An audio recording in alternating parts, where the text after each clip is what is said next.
Boa noite, meus irmãos. Sejam todos bem-vindos à casa do Senhor nessa noite de adoração.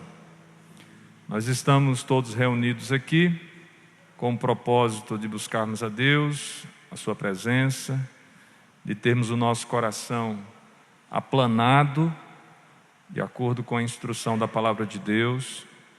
Alguns irmãos não estão, ou melhor dizendo, a grande maioria dos irmãos não estão presentes aqui nesse recinto, estão acompanhando de casa através das redes sociais, da internet. Pedimos que todos nós estejamos imbuídos do mesmo propósito, estando aqui presencialmente ou virtualmente. Gostaríamos de lembrar os irmãos que durante essa semana nós tivemos alguns aniversariantes. No dia 13, nós tivemos a nossa irmã Marisol e a nossa irmã Fabiana. No dia 14, a Bruna Cardim Réquia. No dia 15, o Thales Campana Baraúna. No dia 18, o nosso irmão Edmilson. No dia 18 ainda, o nosso irmão Alex da Costa Rodrigues. E no dia 19, a nossa irmã Silvana Marcomini Krebix também completou mais um ano de vida. No dia 21, aniversário de casamento do presbítero Jonas e da nossa irmã Ilse, 24 anos de casamento. Bodas de Opala, não o veículo, mas a pedra. Tá bom? Nós nos alegramos com a vida desses nossos irmãos e na oração inicial nós já oraremos agradecendo a Deus pela vida deles. Vamos abrir as nossas Bíblias, o texto da profecia de Isaías, capítulo 9, onde faremos a leitura do versículo 1 ao versículo 7. Você que encontrou o texto, se coloque de pé para que nós acompanhemos a leitura desse texto. Antes, porém, da sua leitura, faremos uma oração a Deus, agradecendo a Ele por esta noite, colocando diante dele a vida dos nossos aniversariantes e esperando, é claro, que Ele venha agir no nosso meio de maneira poderosa nessa noite. Oremos. Senhor, nós estamos aqui, Pai, reunidos como igreja em Teu nome. Nós não temos, ó Deus, onde encontrar refúgio, porque a nossa fortaleza, a nossa base, a segurança que nós podemos ter na vida e diante de todas as situações que nós enfrentamos, nós só encontramos isto, ó Pai, no Senhor. E é por isso que nós estamos aqui reunidos em Tua casa, dedicando esse momento exclusivamente ao serviço de culto, entregando diante de Ti as nossas vidas, as nossas famílias, as nossas preocupações e ansiedades, sabendo, ó Deus, que o Senhor do Seu alto e sublime trono é quem governa, é quem comanda, é quem estabelece todas as coisas. E por isso, ó Deus, maravilhados com o Teu poder, com Deus que tudo sabe, que tudo vê, que tem todo o poder e todo o controle sobre a face da terra, que não se entrega à ansiedade como acontece com os homens, mas que age de maneira proposital e determinada a cumprir os Teus desígnios sobre a terra. Nós Te louvamos e Te adoramos, Senhor. E nós suplicamos que nessa noite o Senhor venha agir na nossa vida, o Senhor esteja presente aqui nesse lugar, o Senhor traga o Seu povo, o Senhor fortaleça todos nós, para que sejamos capazes de dar bons frutos, ó Deus, frutos de um coração que obedece de maneira fiel à Tua palavra. Oramos assim, em nome e para a glória de Jesus. Também, ó Deus, jubilosos, porque a esses que o Senhor dá mais um ano de vida, é esse casal que o Senhor permite completar mais um ano de casamento. Tudo isso recebemos como dádiva das Tuas mãos. É no nome de Jesus que nós oramos. Amém. Meus queridos irmãos, façamos agora nesse instante a leitura do texto. Isaías capítulo 9, do verso 1 ao verso 7.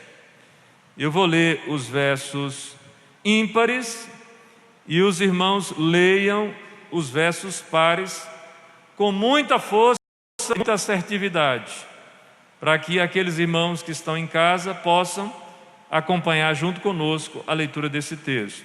Diz assim a palavra do Senhor em Isaías capítulo 9. Mas para a terra que estava aflita não continuará a obscuridade. Deus, nos primeiros tempos, tornou desprezível a terra de Zebulon e a terra de Naftali.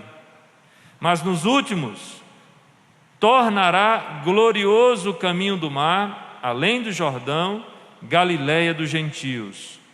O povo que andava em trevas viu grande luz, e aos que viviam na região da sombra da morte, resplandeceu-lhes a luz. Tens multiplicado este povo, a alegria lhe aumentaste. Alegram-se eles diante de ti, como se alegra a ceifa, e como exultam quando repartem os despojos. Porque tu quebraste o jugo que pesava sobre eles, a vara que lhes feria os ombros e o cetro do seu opressor, como no dia dos midianitas. Porque toda a bota com que anda o guerreiro no tumulto da batalha, e toda veste revolvida em sangue serão queimadas, servirão de pasto ao fogo. Porque um menino nos nasceu, um filho se nos deu, o governo está sobre os seus ombros, e o seu nome será Maravilhoso Conselheiro, Deus Forte, Pai da Eternidade, Príncipe da Paz. Para que se aumente o seu governo, e venha a paz sem fim sobre o trono de Davi e sobre o seu reino, para o estabelecer e o firmar, mediante o juízo e a justiça, desde agora e para sempre. O Senhor dos Exércitos fará isto. Que Deus assim nos abençoe. Podem sentar, queridos. O texto que nós acabamos de ler da profecia de Isaías fala a respeito da esperança de Israel no trono de Davi. A despeito do contexto onde havia a rejeição ao trono de Davi pelos habitantes do Reino do Norte, a provisão futura de Deus aponta para a libertação que ocorreria através do grande Filho de Deus que viria. Quando lemos a profecia de Isaías, capítulo 9, nós somos levados imediatamente a considerar todos aqueles eventos do nascimento de Jesus, o nascimento do Filho de Deus. Porque, de fato, Jesus, ele nasce entre os homens como da linhagem de Davi. Ele, de fato, é o herdeiro legítimo desse trono. E nós temos em Jesus a esperança que o profeta Isaías já apontava. Enxergamos em Jesus esse maravilhoso conselheiro, Deus forte, Pai da eternidade, Príncipe da paz. A Escritura deixa claro que o governo está assim sobre ele, que ele age, que ele governa, que ele já está entronizado ao lado da destra de Deus e governa soberanamente sobre todas as coisas. E tudo aquilo que ele intentou realizar, tudo aquilo que ele intentou fazer, isso tem acontecido de acordo com o Santo Conselho da Trindade. Nós louvamos o nome do nosso Deus por conta desse seu controle, desse seu governo soberano sobre todas as coisas. Nós vamos nessa noite adorar o Senhor com o primeiro cântico, que tem como título Não há Deus Maior. Gostaria que você se levantasse, que você cantasse ao Senhor nesse instante, que você se voltasse ao serviço de culto. Esqueça toda a preocupação que possa estar ocorrendo nesse momento, o que ficou lá fora, e se concentre em cantar e adorar ao Senhor, porque Ele é esse Deus grandioso, o Senhor dos exércitos, que faz com que tudo aconteça de acordo com o seu propósito. E nós somos parte do seu povo.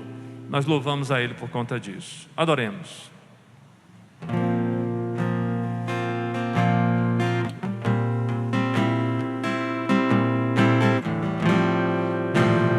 Deus maior, não há Deus melhor, não há Deus tão grande como nosso Deus. Não há Deus. Deus maior, não há Deus melhor, não há Deus tão grande como nosso Deus. Criou o céu, criou a terra, criou o sol e as estrelas, tudo Ele fez, tudo formou, tudo criou para o seu louvor.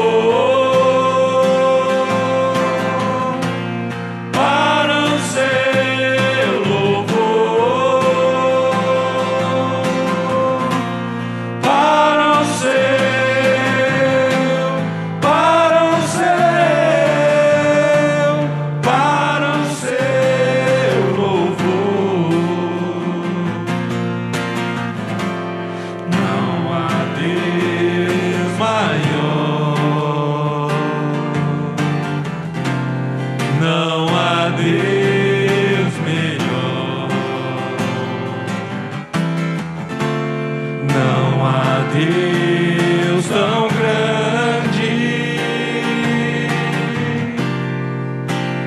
como nosso Deus. Criou os céus, criou os céus, criou a terra, criou o sol e as estrelas, tudo Ele fez, tudo criou, tudo formou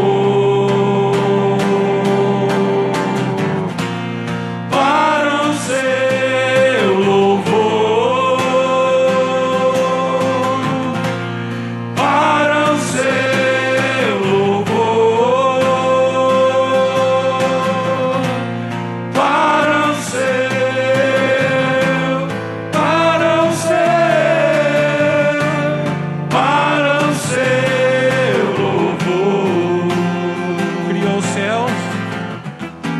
criou os céus, criou a terra, criou o sol e as estrelas, tudo Ele fez, tudo criou, tudo formou para o seu louvor, para o seu louvor, para o seu, para o seu, para o seu louvor.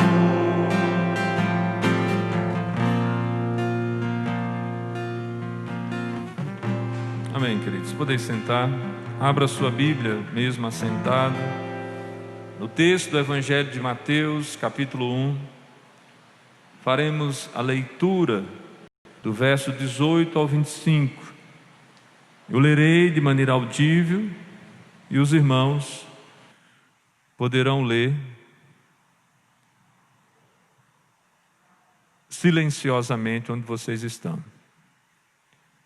O Evangelho de Mateus, capítulo 1, do verso 18 em diante, fala o seguinte: Ora, o nascimento de Jesus Cristo foi assim. Estando Maria, sua mãe, desposada com José, sem que tivessem antes coabitado, achou-se grávida pelo Espírito Santo. Mas José, seu esposo, sendo justo e não a querendo infamar, resolveu deixá-la secretamente.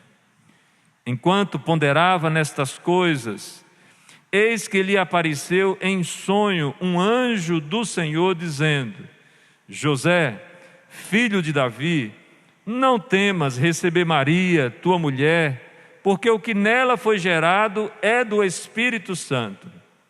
Ela dará à luz um filho, e lhe porás o nome de Jesus, porque ele salvará o seu povo dos pecados deles. Ora, tudo isso aconteceu para que se cumprisse o que fora dito pelo Senhor por intermédio do profeta: Eis que a virgem conceberá e dará à luz um filho, e ele será chamado pelo nome de Emanuel, que quer dizer Deus conosco. Despertado José do sono, fez como lhe ordenara o anjo do Senhor e recebeu sua mulher. Contudo, não a conheceu, enquanto ela não deu à luz um filho, a quem pôs o nome de Jesus. Interessante nós considerarmos esse texto na data que nós comemoramos o Natal, porque, de fato, o significado único relacionado ao Natal é o nascimento do Filho de Deus, é o nascimento de Jesus. E há uma particularidade aqui expressa no versículo 21 que nos chama a atenção a respeito do nascimento de Jesus. Veja o que diz aí o verso 21 do capítulo 1 de Mateus. Ela dará à luz um filho, e lhe porás o nome de Jesus, porque ele salvará o seu povo dos pecados deles.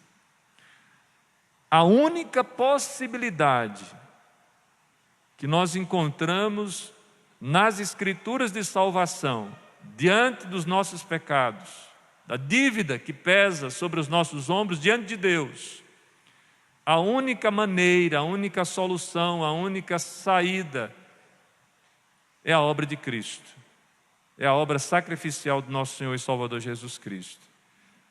Portanto, no momento que Jesus está sendo anunciado quanto ao nascimento, já há uma sentença de morte de cruz sendo colocada para ele.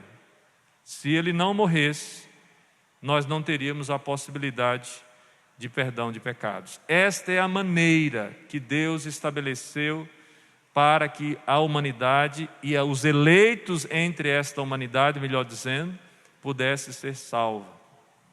É muito importante que nós nos lembremos disso. A obra de Cristo é que garante perdão de pecados. Convido você nessa noite a baixar sua fronte, a examinar o seu coração, buscando em Deus discernimento a respeito dos seus pecados. E uma vez que você consiga, com esta graça, confesse-os, peça perdão ao Senhor e confie na obra de Cristo na cruz para a nossa salvação. Oremos.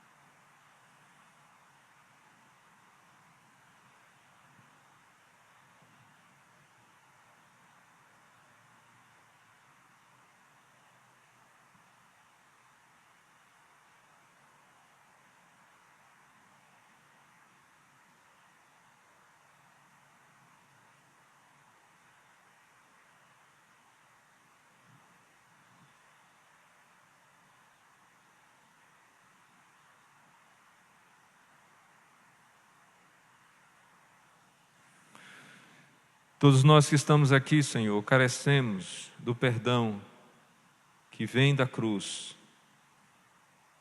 Nós não temos justificativas plausíveis que possam nos inocentar diante da condenação eterna, uma vez que somos pecadores e estamos diante de um Deus santo. O nosso louvor, a nossa gratidão a Ti nessa noite é porque pela nossa posição em Cristo, pela aplicação da obra de Cristo à nossa vida através do Espírito Santo, nós alcançamos o perdão para os nossos pecados. E o Senhor, de uma maneira eficaz, definitiva, marcando na história esse evento, o Senhor não só nos permite a alegria de ver, de saber do nascimento do Teu Filho, mas o Senhor, na maneira decretiva como o Senhor age, o Senhor já coloca claro para nós que Ele seria o canal, o meio pelo qual nós seríamos salvos. E nós louvamos o Teu nome, Senhor, pelo perdão que nós obtemos em Cristo. E nós nos envergonhamos, ó Deus, diante dos nossos pecados. E nós suplicamos a Ti, Senhor, que através do Teu santo, poderoso e bendito Espírito, possa nos conduzir a cada dia ao caminho da santificação. Que nossa vida seja dioturnamente transformada e que nós nos assemelhemos, ó Deus, de maneira cada vez mais efetiva ao Teu Filho Jesus. Para que sejamos, sim, uma nação santa, um sacerdócio real, um povo de propriedade exclusiva do Senhor, a fim de anunciar as virtudes do Senhor, que nos tirou das trevas para a sua maravilhosa luz. Nós suplicamos assim, ó Deus, em nome e para a glória de Jesus. Amém. Meus queridos irmãos, nesse momento do culto, nós devolveremos os nossos dízimos e as nossas ofertas. Faremos isso com alegria e liberalidade, como testemunho de que Deus tem suprido as nossas necessidades. Não fazemos isso numa tentativa de barganhar com Deus, porque isso não é lícito fazer. Nós fazemos como prova de que Deus tem sido fiel. Portanto, à medida que nós executarmos o hino 243, Noite de Paz, os irmãos que vieram preparados para a devolução dos dízimos e das ofertas poderão fazê-lo nesse instante. E logo após, o diácono de plantão fará a oração consagrando assim os dízimos e as ofertas. Vamos ficar em pé para a gente cantar?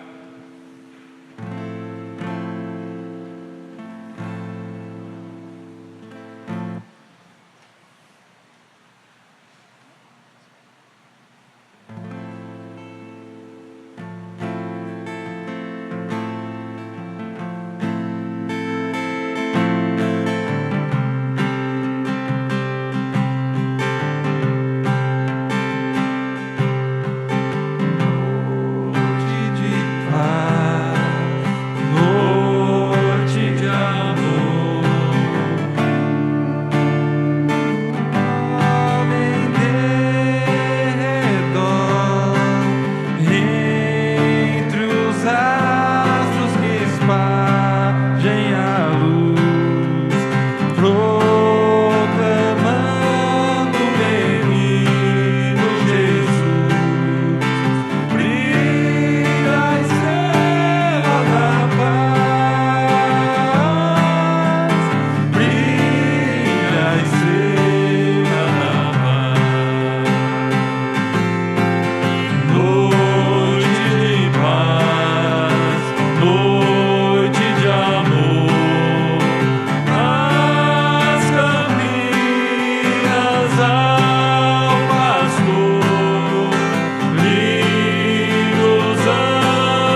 Obrigado, Senhor, por esse momento, Pai, em que esses dízimos são depositados no gasofilácio, Pai, as ofertas também, Senhor. Nós te agradecemos, ó Pai, por cada vida que aqui esteve fazendo esse ato, Pai. E te pedimos, ó Deus, que esses recursos sejam administrados da melhor forma possível, Pai, para que as necessidades sejam atendidas, Pai, daqueles que precisam, ó Deus, para que tudo corra conforme o necessário, Pai. Em nome de Jesus é que eu agradeço e oro, Senhor. Amém.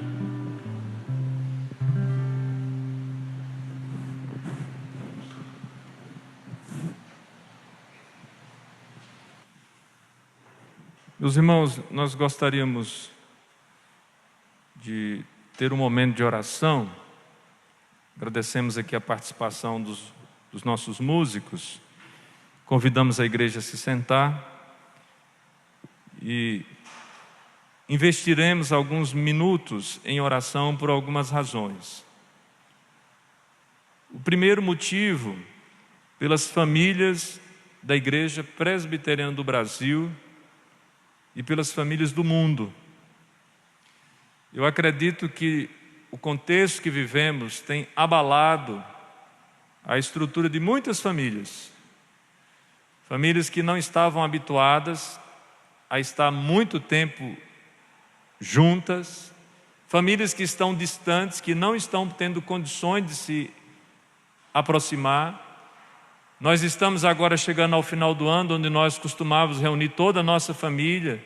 Muitos de nós estarão impossibilitados de fazê-lo, seja por conta da distância, seja por conta das medidas de segurança, seja por algum motivo.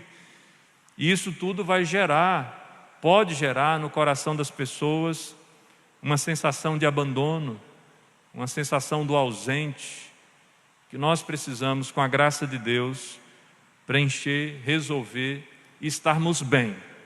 A graça de Deus. O segundo motivo, pelo avanço nas pesquisas das vacinas. Eu sei que no meio de tanta informação, verdadeiras e falsas, e a briga política que nós observamos também envolto a esse tema, que seria um tema, no meu entendimento, da ciência, acaba sendo algo que tem afetado as pessoas. Alguns clamam pela vacina, outros não querem ser vacinados, outros acham que a vacina vai trazer alguma sequela, outros acham que já está chegando tarde essa vacina, e nós estamos vivendo nesse misto de sentimentos. Oremos a Deus para que as pesquisas avancem e para que a campanha de vacinação em nosso país ocorra em paz. Que os políticos peguem outros temas para poder e deixem a saúde, seguir o seu curso nesse sentido. Terceiro tema, ou terceiro motivo, pelo anúncio da mensagem do Evangelho e pelo despertamento da igreja para o serviço de Cristo. E aí você pode falar assim, pastor, está chegando no final do ano, tem que compor o quadro de serviço na igreja. Não só por isso, irmãos. O serviço de Cristo não se desenvolve apenas dentro da igreja, também fora da igreja. Precisamos ser luz e sal, onde quer que estejamos plantados. A igreja precisa se despertar para isso, a igreja precisa ser um bom testemunho da graça de Deus. Então oremos por isso, baixe a sua cabeça onde você está, gaste aí uns minutinhos orando pelas famílias, pelas pesquisas da vacina, pela campanha de vacinação, pelo anúncio da mensagem do Evangelho e pelo despertamento da igreja para o serviço de Cristo.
Senhor Deus, nós cremos que o Senhor se faz presente nesse lugar e de que há uma disposição do Teu coração de nos abençoar.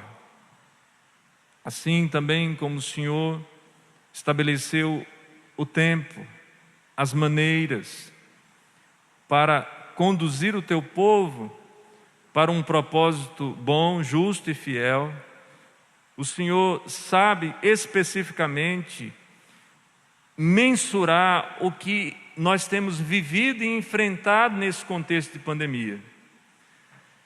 Nós estamos seguros em Ti. O nosso coração, ele encontra refúgio e nós não precisamos temer. No entanto, ó Deus, diante da confiança que nós depositamos em Ti, nós suplicamos a Ti pelas famílias da igreja. Nós suplicamos não só pelas famílias da Igreja Presbiteriana do Brasil, mas por todas as famílias do mundo. Que seja, ó Deus, um período de aprendizado, que seja um período para que reconheçamos que se o Senhor não edificar a casa, em vão trabalham aqueles que edificam. Que seja um momento, ó Deus, para que nós consagremos os nossos lares, de modo que o Senhor seja honrado nas nossas famílias. Nós suplicamos assim, ó Deus, em nome de Jesus. Suplicamos também, ó Deus, pela cura, pela vacina, pela campanha de vacinação, que tudo possa transcorrer de maneira pacífica, ó Deus, de modo que a população ou as populações de diferentes países possam ser acudidos e preservados, ó Deus. Nós suplicamos em nome de Jesus. Também, ó Deus, suplicamos para que a mensagem do Evangelho e o Teu povo possa se expandir e que nós consigamos com eficiência falar desta salvação maravilhosa que nós temos em Cristo. É a nossa oração nessa noite, em nome de Jesus. Amém. Meus queridos irmãos, nós passaremos agora a exposição da palavra do Senhor. Diferente do presbítero Plínio, que pela manhã teve a liberdade de tirar a máscara, eu não posso tirar a máscara. Eu tenho participado de muitas reuniões, em muitos lugares diferentes, convivido com muitas pessoas. Então, para a segurança dos irmãos, eu prefiro ficar de máscara. Mas vocês conseguem me ouvir bem? Ok, graças a Deus por isso. Depois, em uma ocasião oportuna, vocês vão poder ouvir e ver meu rosto. Vão ver que eu estou bem mais jovem, do que antes. Pela graça do Deus. Gostaria de inicialmente agradecer aos irmãos pelos mimos que recebi durante a comemoração do Dia do Pastor. Me deliciei hoje com um almoço maravilhoso. Agradeço os telefonemas, as mensagens, a forma de expressão de carinho de vocês. Me sinto muito amado por esta igreja, mais do que mereço, para ser mais preciso. Louvado seja o nome do Senhor pela vida de vocês, meus queridos. Amém? Vamos à exposição da palavra?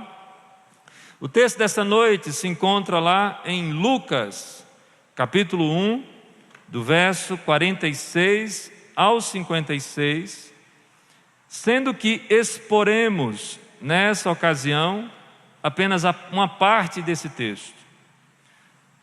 Evangelho de Lucas, capítulo 1, do verso 46 ao 56, a palavra do Senhor vai nos dizer assim: Então disse Maria: A minha alma engrandece ao Senhor, e o meu espírito se alegrou em Deus, meu Salvador, porque contemplou na humildade da sua serva.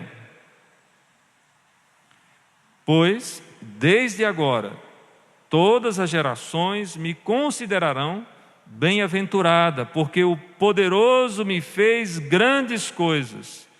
Santo é o seu nome. A sua misericórdia vai de geração em geração sobre os que o temem. Agiu com seu braço valorosamente.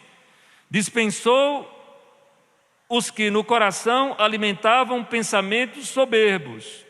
Derribou do seu trono os poderosos e exaltou os humildes. Encheu de bens os famintos e despediu vazios os ricos. Amparou a Israel, seu servo, a fim de lembrar-se da sua misericórdia, a favor de Abraão e de sua descendência para sempre, como prometera aos nossos pais. Maria permaneceu cerca de 3 meses com Isabel e voltou para casa. Que Deus assim, queridos, nos abençoe na exposição da sua palavra nessa noite. Meus irmãos, esse cântico que nós acabamos de ler é conhecido como o Magnificat de Maria. A palavra Magnificat, que vai ensejar e que vai apontar para essa canção de Maria, o canto de Maria, representa esse cântico entoado ou recitado frequentemente na liturgia dos serviços eclesiásticos cristãos, principalmente em datas como estas, quando nós estamos comemorando o Natal. O texto do cântico vem diretamente do Evangelho de Lucas, texto que nós acabamos de ler aí, no capítulo 1, do verso 46 até o verso 55, onde Maria recita, na ocasião da visitação, a sua prima Isabel, que quando tem o contato com a sua prima, e há aquele evento maravilhoso e a manifestação de João Batista já no ventre da sua mãe Isabel diante do seu Salvador, e é nesse exato momento, quando a criança se mexe dentro do útero de Isabel, que Maria, por sua fé, entoa o Magnificat como resposta ao evento emocionante, marcante, sobrenatural que as duas acabam compartilhando. Este hino de Maria, meus irmãos, brotou do seu coração, dos lábios, quando visitou Isabel. Verso 39 ao 45 descreve o momento. Veja só o que o texto vai dizer. Naqueles dias, dispondo-se Maria, foi apressadamente à região montanhosa, a uma cidade de Judá. Entrou na casa de Zacarias e saudou Isabel. Ouvindo esta, a saudação de Maria, a criança lhe estremeceu no ventre. Então Isabel ficou possuída do Espírito Santo e exclamou em alta voz: Bendita és tu entre as mulheres, e bendito o fruto do teu ventre. E de onde me provém que me venha visitar a mãe do meu Salvador? Pois logo que me encheu os ouvidos a voz da tua saudação, a criança estremeceu de alegria dentro de mim. Bem-aventurada a que creu, porque serão cumpridas as palavras que lhe foram ditas da parte do Senhor. E é exatamente nesse momento que o texto vai dizer: então disse Maria. A expressão desse cântico vem do latim. Nós temos aqui a seguinte construção: Magnificat anima mia dominium. Minha alma magnifica ao Senhor.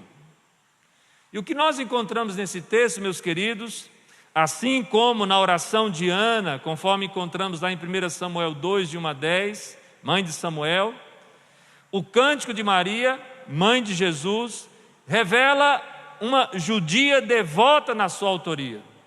Assim como Ana era alguém que falava com propriedade, com conhecimento escriturístico, o cântico de Maria é também uma canção com extrema base bíblica. Hendrickson escreve dizendo que o sistema de educação em Israel era tal que desde a sua primeira infância as crianças eram instruídas nas sagradas letras. Nós temos uma referência lá em 2 Timóteo, capítulo 3, versículo 15, que prova isso. Os pais e os mestres não eram, via de regra, afligidos pela fobia da memorização, Muito pelo contrário. As crianças eram instruídas e educadas desde cedo, não só a ler, mas a guardar, a decorar as passagens das Escrituras. Fica aí a dica para todos nós, no sentido de guardarmos e memorizarmos as Escrituras. Portanto, é algo natural que encontrássemos na expressão dessas mulheres uma linguagem bíblica fundamentada no Antigo Testamento. Diversas passagens podem ser relacionadas à fraseologia empregadas por elas. A oração de Ana e o cântico de Maria são expressões biblicistas que nos revelam mulheres tementes e devotas a Deus, sendo estas visitadas pelo favor divino. Assim como Ana, estéril, Deus lhe concede um filho. Maria é uma virgem, se encontra grávida pelo poder do Espírito Santo. O Magnificat será dividido, por sua vez, de forma didática, em 4 partes, 4 estrofes ou 4 parágrafos. Hoje nós exporemos apenas o primeiro e o segundo das 4 estrofes, a primeira e a segunda das 4 estrofes que nós encontramos nesse texto. Mas vamos ver como que cada estrofe dessa se localiza. Olhe na sua Bíblia aí para você ter um panorama da passagem. A primeira estrofe vai estar do versículo 46 ao versículo 48. E o que é que Maria está fazendo aqui? Ela está enaltecendo a Deus pelo que Ele fez por ela, uma moça de humilde nascimento. A segunda estrofe começa aí no versículo 49 e vai até os 50. Sua ação de graças e louvor, tendo alcançado um clímax, quando ela afirma: santo é o seu nome. Seu horizonte espiritual aqui está se ampliando, da concentração sobre o modo como a misericórdia de Deus a alcançou, ela se eleva à concentração da benignidade que foi revelada de geração a geração sobre aqueles que o temem. É o finalzinho do versículo 50. A terceira estrofe, por sua vez, começa no verso 51 e vai até o verso 53. Essa misericórdia agora é vista muito mais claramente quando é posta em contraste com a severidade de Deus para com os que não o temem. Veja que há a semelhança do Salmo 1, que vimos aqui pela manhã, tanto na liturgia como na exposição, há um contraste entre aqueles que são justos e ímpios, entre aqueles que temem a Deus e aqueles que não temem a Deus.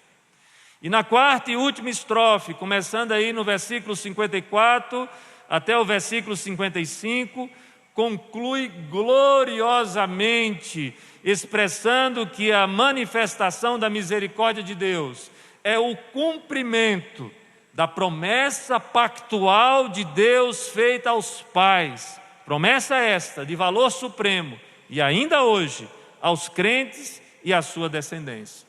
Portanto, o que nós encontramos aqui na exposição do Magnificat de Maria, na sua primeira e segunda estrofe, é o que nós nos deteremos aqui para expor nessa noite. E vamos lá à primeira estrofe. Olha só o que o texto vai dizer. Então disse Maria: minha alma engrandece ao Senhor. Perceba que a canção aqui se inicia e Maria está revelando como seu coração está transbordante de gratidão pelo que Deus fizera a ela.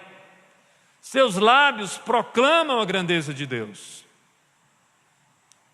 E quando nós vemos isso, irmãos, parece-nos muito simples que Maria se comporte assim, mas não é. Imagine vocês, uma jovem de 16, 17, talvez no máximo 18 anos, grávida, estando ainda na fase do processo do casamento, que não acontecia como nós. Antes as pessoas ficavam prometidas, as pessoas ficavam noivas, havia um período longo em relação a isso, e só depois de algum tempo é que o casamento se consumava. Mas ali já havia um compromisso dela com José. Os pais já haviam se comprometido. Mas ela não havia ainda coabitado com José. O casamento não havia sido ainda consumado. E ela se encontra grávida. Você já pensou o que uma jovem poderia sofrer num contexto como esse? No entanto, o que acontece na vida de Maria é algo tão extraordinário, tão maravilhoso da parte de Deus, que essa situação contextual não impede que o seu coração esteja feliz, grato, e os seus lábios aqui proclamam a grandeza de Deus. O texto segue no verso 47 dizendo assim: e o meu espírito se alegra em Deus, meu Salvador. Maria faz isso com alegria e entusiasmo, meus irmãos.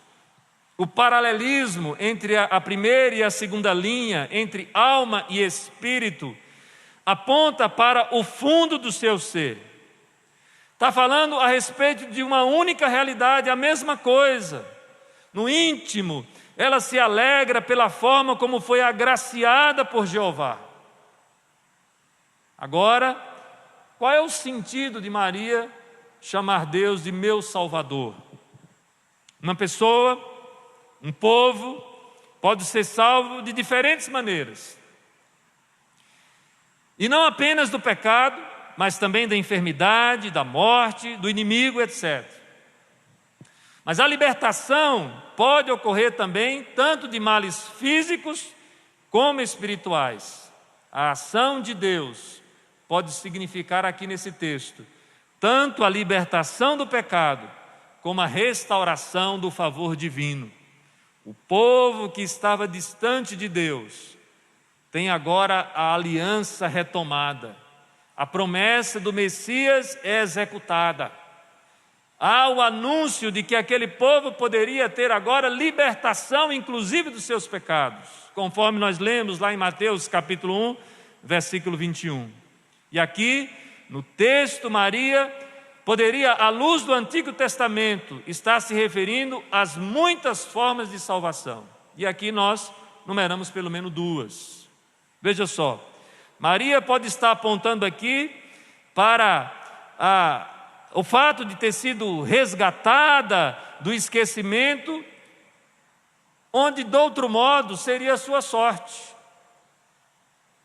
Ela poderia passar pela história sem ser notada, mas ela estava ciente que sua condição humilde e que diante de Deus havia sido liberta daquela condição e que doravante todas as gerações a chamariam bem-aventurado. E de fato, queridos, é o que nós encontramos até hoje.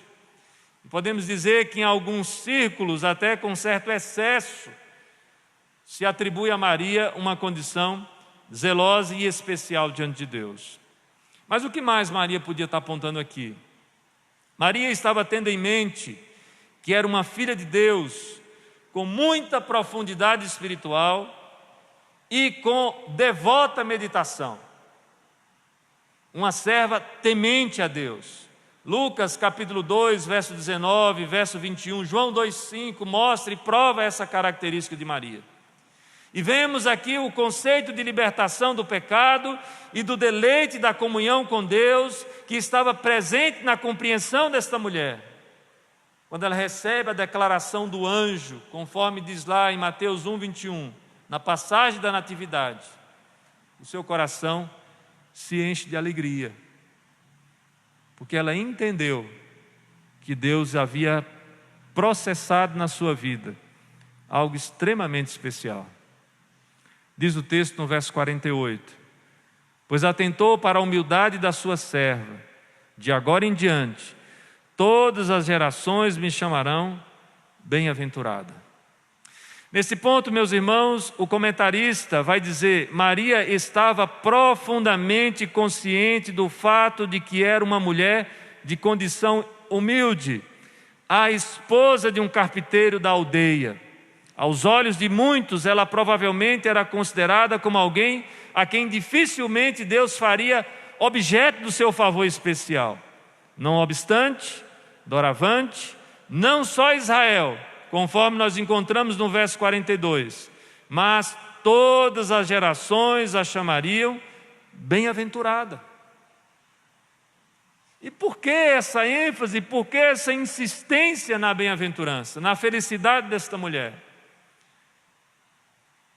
porque é algo maravilhoso, algo singular, o que daria sentido à sua vida, o que daria sentido à vida do seu povo, o que traria esperança a Israel, havia se manifestado da parte de Deus. O Filho de Deus haveria de nascer do seu ventre. O sentido de geração aqui, meus irmãos, conforme nós encontramos no texto, de todas as gerações me chamarão bem-aventurada. Aqui é o número de pessoas que constituem um degrau na escada de descendentes, um grupo de contemporâneos. Não há inferência textual possível onde coloca Maria como sendo mediadora para outras gerações, ou objeto de veneração. Maria era uma serva de Deus fiel, temente ao Senhor, que Deus visitou graciosamente, permitindo que ela gerasse o seu próprio Salvador. O que significa é que todas as gerações vão louvar a Deus pelo modo maravilhoso como a honrou. Uma mulher humilde, temente a Deus, que foi tremendamente honrada pelo Senhor. Mas chegamos aí ao verso 49, que diz assim: pois o poderoso fez grandes coisas ao meu favor, santo é o seu nome. Maria aqui pensa nas grandes coisas feitas pelo Todo-Poderoso a seu favor. É isso que está na mente dela. Deus a exaltou do seu humilde estado e concedeu a elevada honra de ser a mãe do Messias prometido. No que diz respeito à sua natureza humana, Jesus vai utilizar-se da realidade desta mulher. O óvulo que nós encontramos aqui feminino foi fecundado sem a participação de uma célula masculina. É o que nós chamamos de parternogênese. Um grande milagre ocorreu, uma concepção virginal aconteceu, a obra maravilhosa do poder de Deus. Na concepção humana, nós vamos encontrar, sendo isso, um fato inédito e único. A concepção humana, que com frequência é vinculada ao ato de conceber com pecado, Maria agora vai dizer na sua concepção, com grande assertividade, que o que foi efetuado pelo santo poder de Deus nela foi algo distintamente do pecado. O nascimento do ente querido ocorre absolutamente separado do pecado e da pecaminosidade humana. E tal ação de Deus traz ao coração dessa judia, instruída desde a infância de acordo com a Escritura, a consciência da santidade de Deus. Deus concebe o nascimento do seu filho e ele faz isso de forma totalmente separada, de forma totalmente santa, de uma maneira inquestionavelmente poderosa. Acima de todas as fraquezas das criaturas, acima, inclusive, do pecado. Logo, a expressão que denota sua profunda grandeza nos grandes feitos de Deus é exatamente essa: santo é o seu nome, no verso 49. Maria está dizendo: olha, o que aconteceu comigo foi algo extraordinário, maravilhoso, é algo da infinita graça e misericórdia de Deus. Eu sou feliz, eu sou agraciada por conta do que aconteceu na minha vida. Santo é o nome do Senhor, porque a obra realizada em mim só pode ter sido realizada de um Deus dessa característica. Mas chegamos ao versículo número 50, queridos, quando o texto vai dizer: a sua misericórdia estende-se aos que o temem de geração em geração. No Magnificat, Maria louva também a misericórdia de Deus, seu amor sólido, sua benignidade. Havia no seu coração a certeza de que tal misericórdia se estende ao longo das gerações, conforme nós encontramos no Salmo 103, versículo 17. A sua experiência pessoal, individual, corresponde ao cumprimento da promessa aguardada no curso da história e reiterada ao longo dos séculos. Se nós pegarmos passagens como o Salmo 89, verso 2, 90, verso 2, Isaías 34, verso 17, nós vamos encontrar esta mensagem sendo ecoada diante daquilo que Deus haveria de realizar ao longo da história humana. Note que o cântico aponta um requisito empregado por Deus para realizar esse tipo de visitação. Aqui tal fato está sendo concedido aos que o temem, diz o verso 50. Isto é, aos que de coração e mente estão cheios de uma reverente atitude em relação a Deus, para as pessoas genuinamente devotas, verdadeiramente piedosas. Em outras palavras, o que Deus está processando aqui é de visitar o seu povo separado, escolhido, com uma graça especial, o nascimento do seu filho. Porém, não significa de que Deus não venha agir de maneira geral com bondade, meus irmãos. A graça comum é um fato inegável nas Escrituras. O que a passagem aponta é que, além da misericórdia e graça que Deus confere aos homens de maneira geral, Ele agiu de uma maneira especial, não com todos, mas com o seu povo, os seus escolhidos, e tão somente a eles concedeu a dádiva especial e de valor eterno. Somente o seu povo consegue identificar e enxergar que o que Maria está recebendo é uma dádiva que precisa ser partilhada por todos.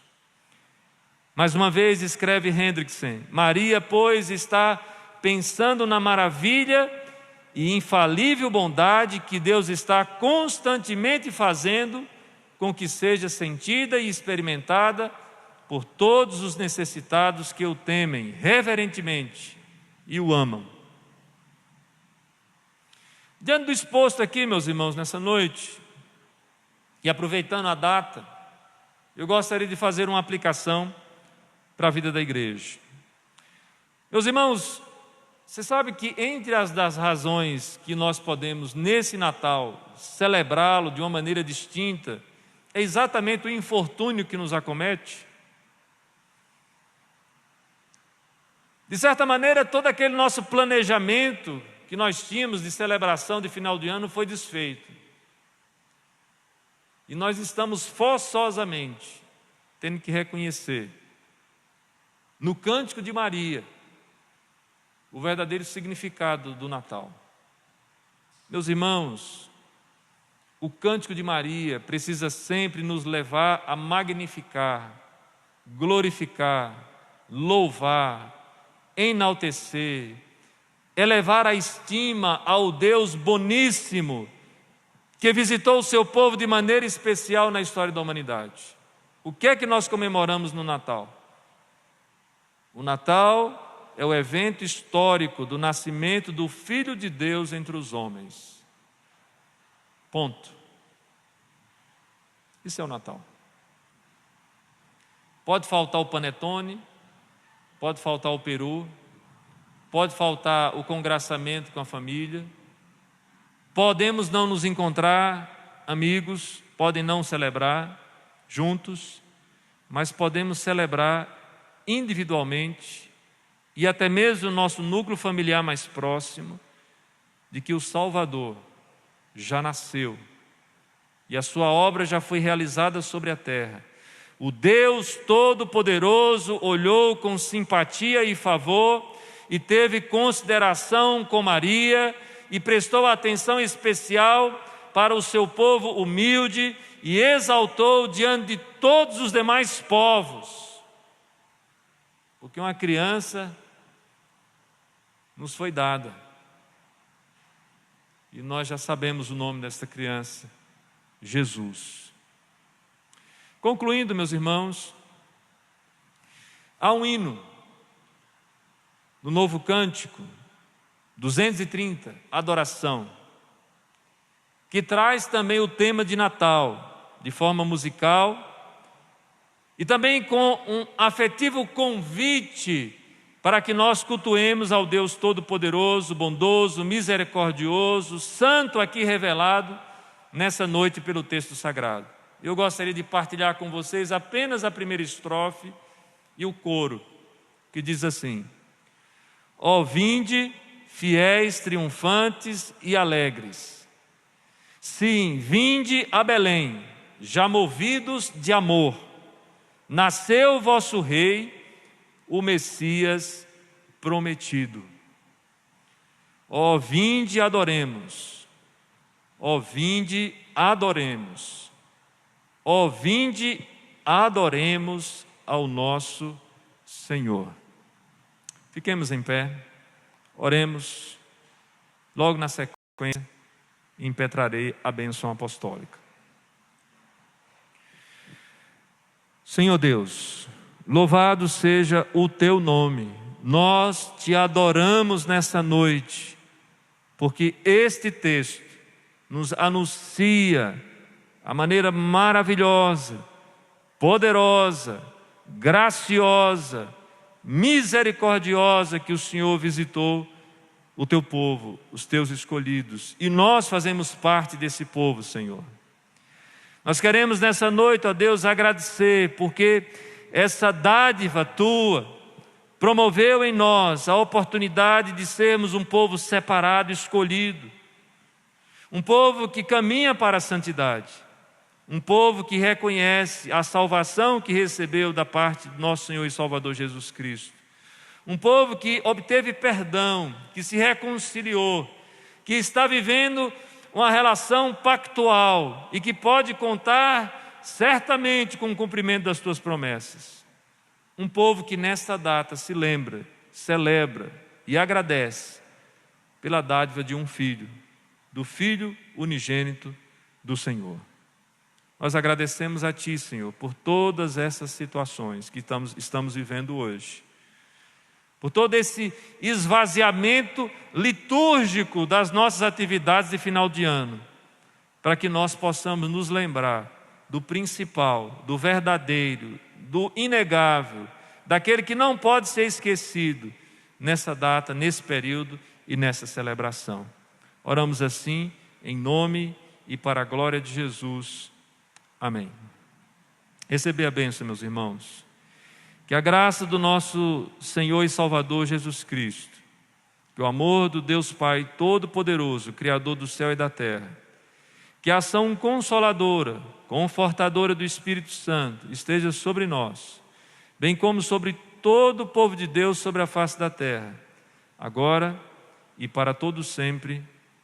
Amém.